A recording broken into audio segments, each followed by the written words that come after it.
El presidente Nayib Bukele ha emitido 25 vetos desde que asumió en el cargo. El 84% de ellos han sido por inconstitucionalidad, incluyendo todos los vetos de leyes propuestas por la Asamblea Legislativa durante la pandemia por el COVID-19. ¿Qué implicaciones tienen estos vetos para la seguridad jurídica de los ciudadanos? El periodista Rodrigo Baires nos explica en este reportaje. Que si nos mandan otro decreto, así como ellos dicen que es de nulidad absoluta, sus decretos serán de nulidad absoluta también. Los vetos presidenciales son un mecanismo de control que está en la Constitución. Mediante ellos, en un ejercicio de pesos y contrapesos, el presidente participa de la formación de leyes creadas por la Asamblea. Ante un decreto hecho por el legislativo, el mandatario puede hacer observaciones o vetarlo por inconveniente o por inconstitucional. En 37 años de existencia de la actual Constitución de El Salvador, la gestión presidencial con más vetos es la de Francisco Flores. En 5 años, él emitió 59 vetos, casi uno por mes. El presidente Nayib Bukele, en solo un año de gestión, ha vetado 25 decretos aprobados por la Asamblea, 21 de ellos por inconstitucionales. Cuando hay un veto por inconstitucionalidad, la Asamblea Legislativa lo analiza nuevamente. Si es superado ese veto, pues regresa al presidente de la República, que puede hacer una reevaluación y publicarlo, sancionarlo y publicarlo, o si se encuentra siempre inconforme, mantiene su criterio en cuanto a la inconstitucionalidad de la regulación, lo envía a la Sala de lo Constitucional y se traba una controversia. El proceso para superar una controversia entre el Legislativo y el Ejecutivo suele ser largo. Entre el 24 de abril y el 11 de junio de este año, en plena crisis sanitaria por el COVID-19, el presidente Nayib Bukele vetó por inconstitucionalidad 11 decretos legislativos. La Asamblea superó el veto en 4 ocasiones y hasta ahora en la Sala de lo Constitucional solo hay 2 controversias abiertas. La suma de estas acciones alargó los plazos, provocando que lo que se quería normar no se convirtiera en ley, mientras la presidencia creó decretos ejecutivos hechos a la medida.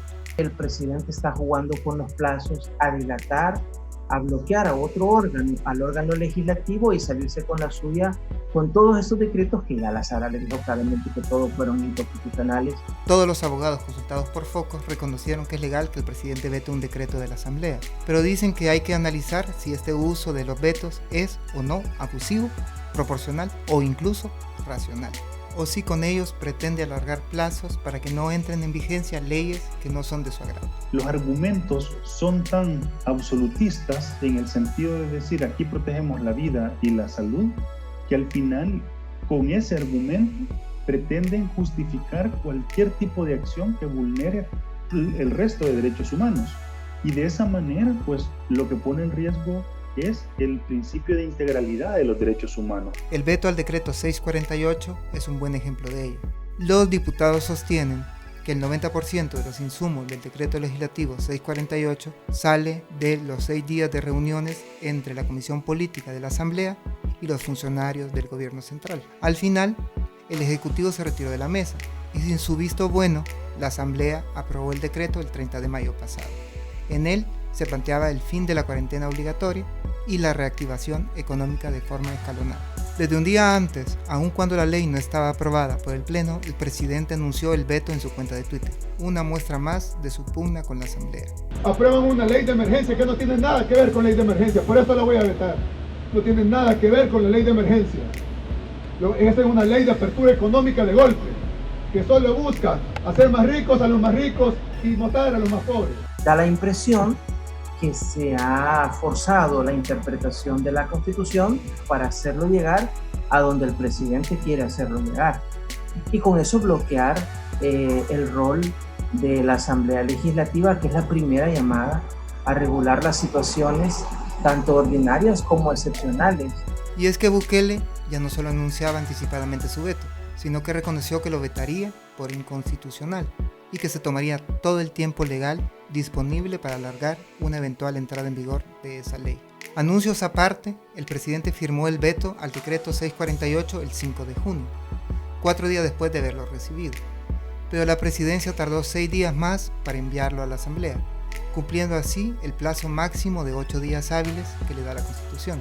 Sí está dentro de los plazos, pero es que hemos visto al presidente de la República mofarse en su cuenta de Twitter y decirle a los diputados, en el momento en que están discutiendo una ley, escribe la palabra veto con mayúsculas, como si estuviera gritando. El 8 de junio, la Sala de lo Constitucional publicó la resolución de inconstitucionalidad 21-2020 y posterior, en donde aclaraba al Legislativo y al Ejecutivo que en caso de emergencia no aplican los plazos legales, es decir, que el proceso de formación de ley debe ser expedito. Los diputados que respaldan al presidente defendieron que el veto es parte de las atribuciones del mandatario, porque está consagrado en la Constitución, por lo que puede hacer uso de él.